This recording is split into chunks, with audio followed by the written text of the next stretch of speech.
Welcome back, guys, to Phoenix Wright Ace Attorney Justice for All, where Trilo is now testifying yet again as we poked, well, more or less, he's lied, and we've just poked holes in his testimony left, right, and centre at this point in time. It seems that he wasn't even really there or didn't really see what he saw, so he's telling us that he definitely saw Maximilian Galactica. I'll give you that I was waiting that night for Regina. Sure, okay, well, let's talk about this. So you were only concerned with waiting for Regina that night. That means you probably wouldn't have noticed if someone else showed up. You should think about how many eyes I actually have. I got 4, you know. 4. F-O-U-R, counting Ben, of course. With that many eyes, do you really think something would have slipped me by? 4 eyes is an awful lot of attention directed to one area, I suppose, except only 2 of them are real, Judge. Yikes, the Judge is even more dangerous to our case than Trilo. But that doesn't change the fact that I saw Max in the plaza that night. Hold it! So you saw Max coming out of the big top that night? Of course that's where I saw him coming from. I was staring at the entrance to the tent the whole time. I guess that makes sense, especially since he was waiting for Regina.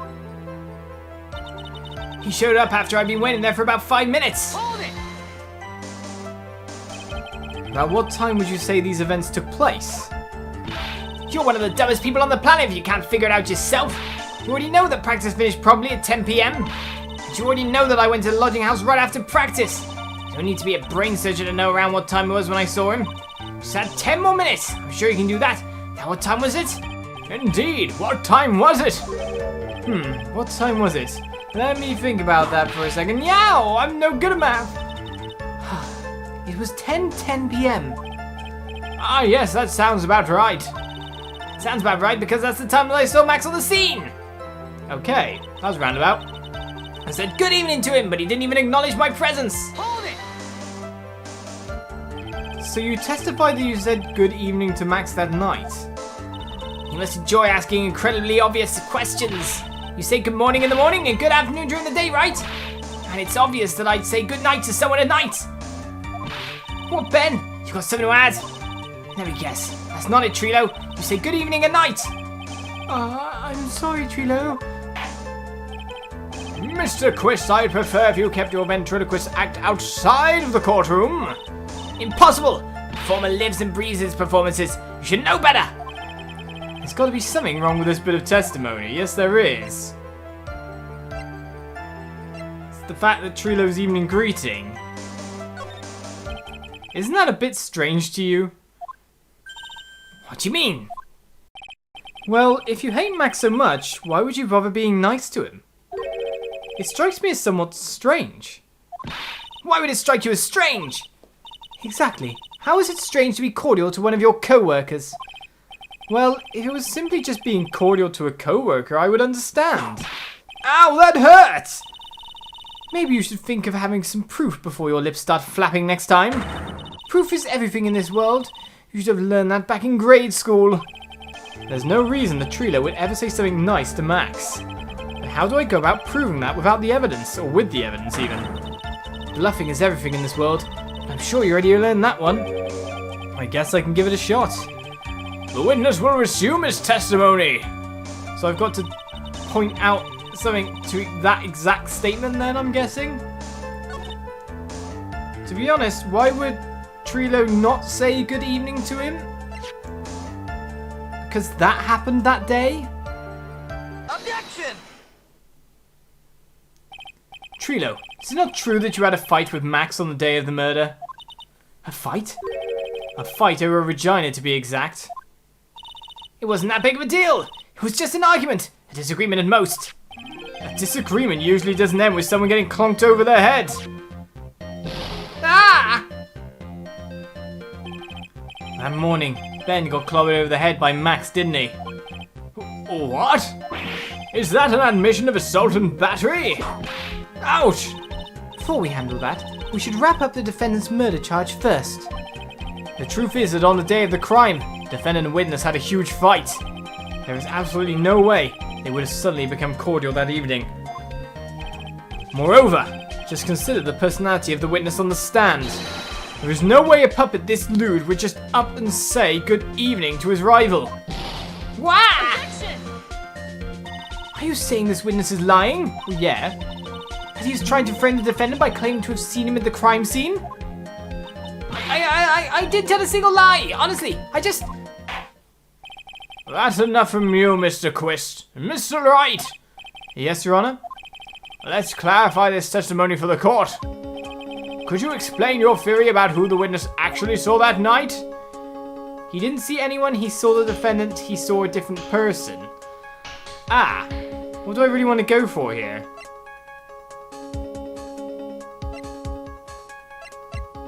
I guess I'll go he saw a different person or he didn't see anyone. Because he didn't see... yeah, see anyone. Didn't see anyone. Of course, the witness did not see a soul that night. I see. Who do you think you are to just up and decide what it is I saw that night? A fool can only understand foolish foolery uttered by the most foolish of fools. Oh no! This witness didn't see anyone. You wouldn't happen to have proof to back up that statement, would you? No, that was wrong! Nick, I just thought of something. If Ben and Trilo really didn't see anyone that night, they wouldn't have testified they greeted someone that night, would they? What do you mean? I think that Trilo really did say good evening to someone that night. But Trilo and Max, they were in the middle of a huge fight. Maybe you should think this over some more on your own time, Mr. Wright. Let's clarify this testimony for the court. Right, we know which one's right now. It's that he saw a different person. It is my belief that the witness did indeed see someone that night. It was just someone else.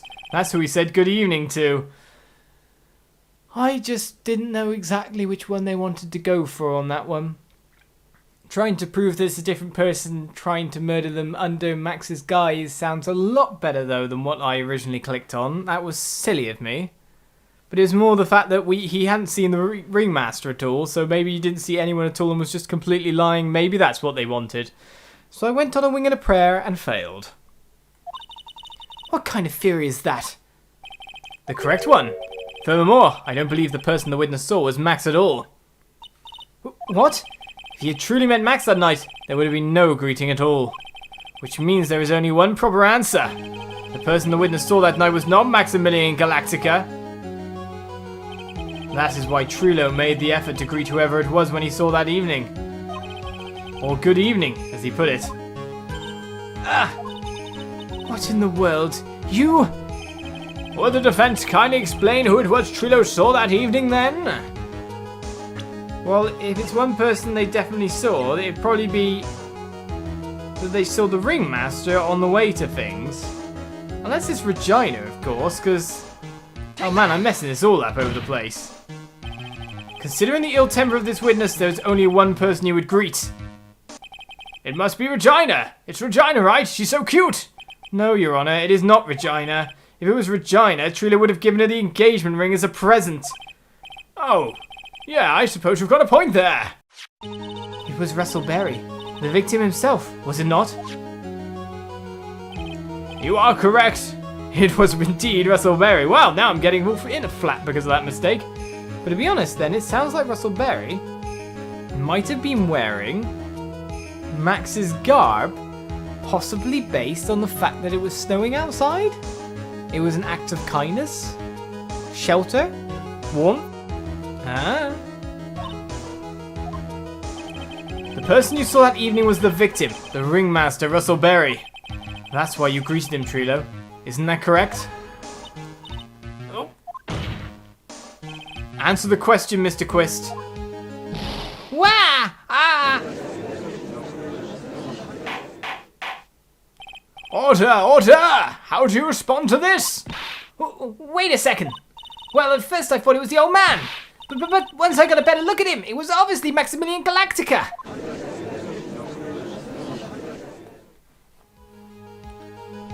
I think it is high time that we clear the air about this question. Mr. Quist obviously witnessed a single person in the area of the plaza that evening. The problem is identifying exactly who that person was. Was it Maximilian Galactica, or was it the ringmaster, one Mr. Russell Berry?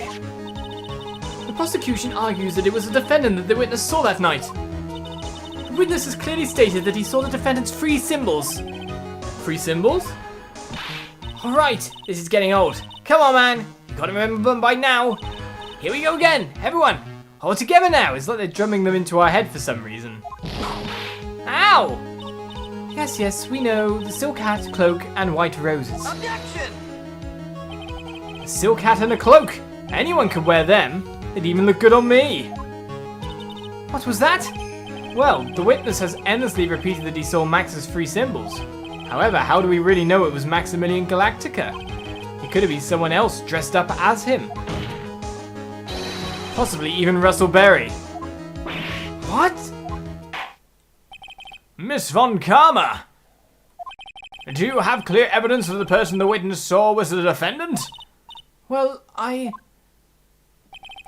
If that's the case, then it is impossible for me to make a judgment at this point. Yes, I think we finally won a point in this one. That is very unfortunate. Huh?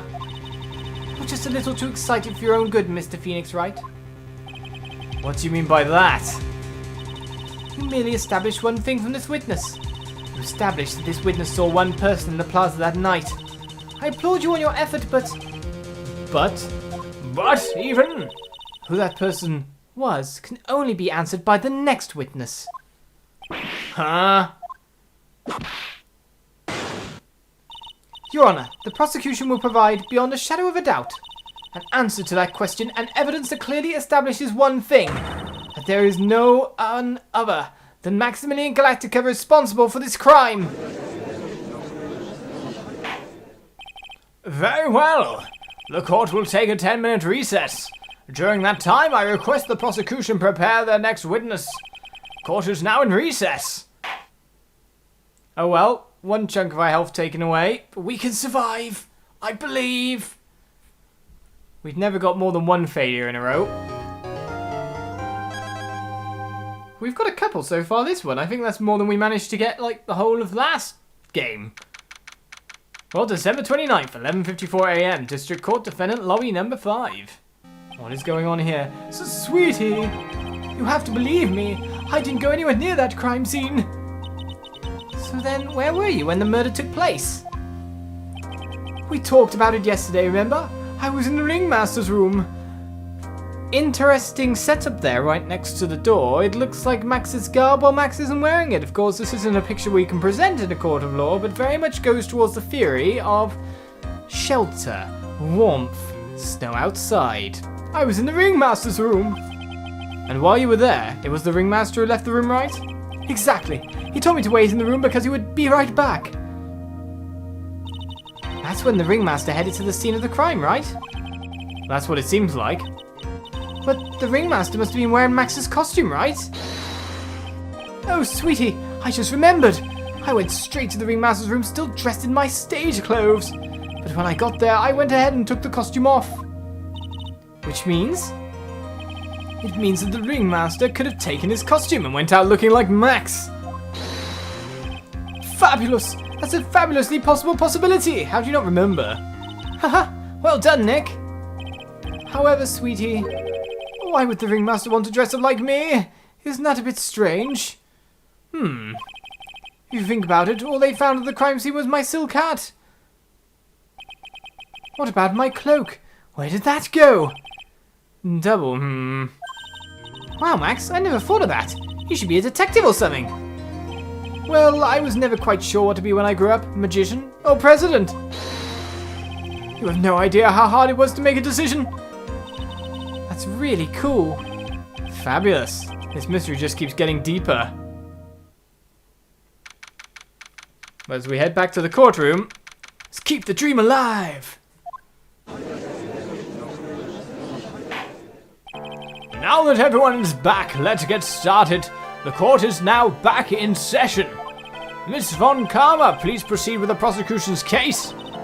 Very well. I will now call my next witness. A pitiful clown with the unfortunate distinction of having seen the entire thing. Will Mr. Lawrence Curls please take the stand? Why did she just call him a pitiful clown? The witness will state his name and occupation for the court record.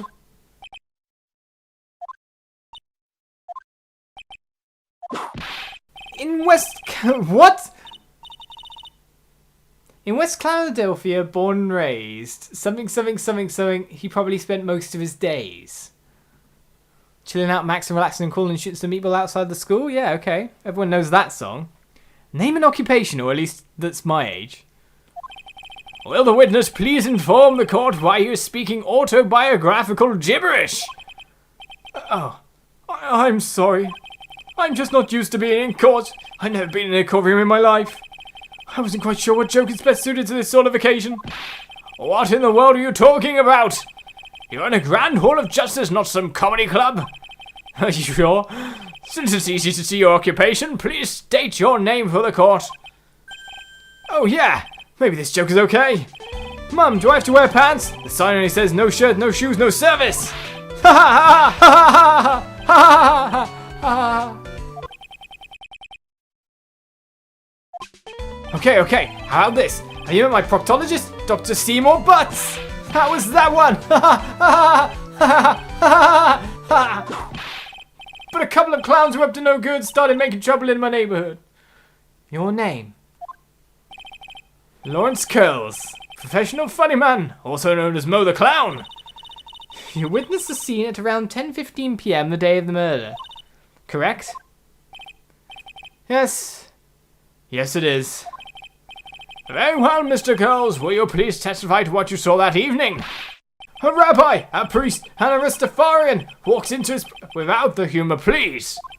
Okay. Aw, poor Mo can't be his normal stoogey self in court. What did he witness then? I know. I'm not the greatest comedian in the world. I haven't been able to make people laugh for 10 years. No matter what I say, all I get in return is a vacant stare and polite applause. Since no one ever laughs at my jokes, I've taken to laughing at them myself. It's a bad habit, but hey, at least I'm trying. Imagine my predicament. I'm a clown who can't make people laugh. I'm almost useless. But I keep trying. I even tried to come up with jokes just for today. But this atmosphere is very nerve-wracking. I decided to try and make everyone laugh. Seriously, everyone, what do you think of me? How am I doing?